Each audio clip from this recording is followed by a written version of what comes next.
sida ay baahisay warbaahinta taas ee ka soo baxda dalka raashka islamarkaana wakaaladda wararka ee dowladda ruushka diyaaradaha daroniska ee bayraktar TB2 ee farsameeya dalka turkiga ayaa lagu arkay inay howlo saameyn ay ka sameeyeen badda madow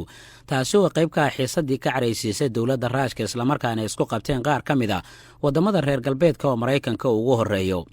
diyaaradda bayraktar TB2 ee dalka turkiga uu farsameeyey islamarkaana ay adeegsanayeen ciidanka militariga ee dowladda Ukraine ayaa howlgalkaani waxaa la sheegay inay ka samaysay biyaha badda madow sida ay shaaciyeen mas-uuliyiin ka tirsan dowladda Ukraine iyadoo ujeeddada ay ahayd inay la socdaan dhaqdhaqaaqyada ciidamada dowladda ruushka ee dhanka gobolka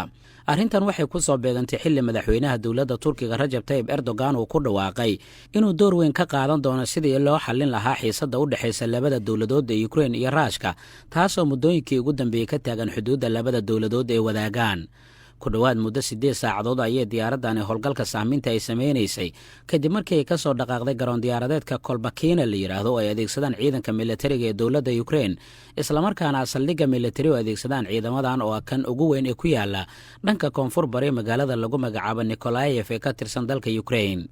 mas-uuliyiinta dowladda ayaa shaaca ka qaaday diyaaradda saaminta dowladda turkiga ee bayraktar TB2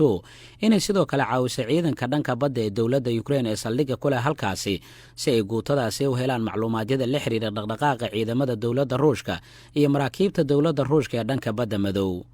sida warbixinta lagu sheegay diyaaraddan waxaa lagu warramayaa sidoo kale in ay dulmartay magaalada ama gobolka lagu magacaabo Jakova oo ka tirsan deegaanada dhaca xuduudda ay wadaagaan dalalka Ukraine iyo sidoo kale Raashka taas oo muddooyinkii ugu dambeeyey xiisad adag ka dhex abuurtay labada dowladood ku dhowaad 5 kilomitir ayaana lagu warramayaa diyaaradda bayraktar TB2 inay u soo dhowaatay dhanka ay ciidamada dowladda Raashka ee ku sugan deegaanada gobolka markii ugu horeysay ciidanka dowladda Ukraine oo diyaaraddan ay adeegsadaan waxay ahayd 26 Oktoobar sanadkii la soo dhaafay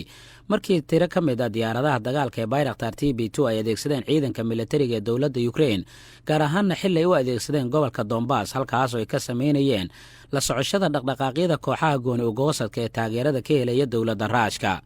tallaabada ay samaysay diyaaradda bayraktar TB2 ayaa ka caraysiisay dowladda uu hogaamiyey madaxweynaha ruushka Vladimir Putin waxaana lagu warramayaa in tani ay sii kicin karaysa xiisadda labada dowladood u dhaxaysa dowladda Raashka ayaa muddooyinkii ugu dambeeyay si weyn waxay kaga caraysnayd dhaqdhaqaaqyada waddamada reer galbeedka ay ka sameynayeen deegaanada dhaca xuduudda Ukraine iyo sidoo kale dowladda Raashka sidoo kalena waxay aad ay kaga carootay